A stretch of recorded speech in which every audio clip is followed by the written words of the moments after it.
Tokyo discussed about the future with nanotechnology, your guide for understanding it. Whether you're a student, researcher, professional, or just curious, this book covers everything you need to know about nanotechnology, from basic principles to the latest techniques and applications. Learn about the history and development of nanotechnology, the unique properties of different nanomaterials, and the innovative methods used to create them. See how nanotechnology is making a big impact in fields like medicine, environmental science, energy, industry, and everyday products.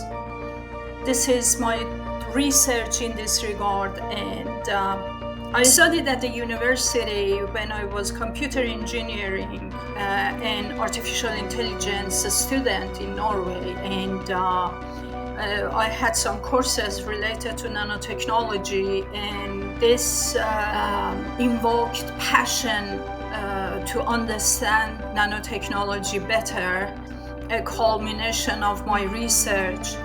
And I also provided my insights in regards to nanotechnology.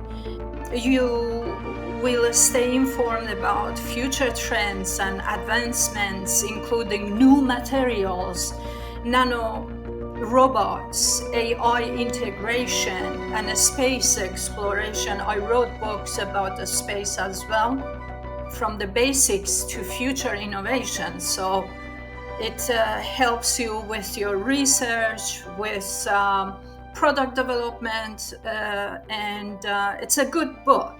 I highly recommend buying this book. Thank you.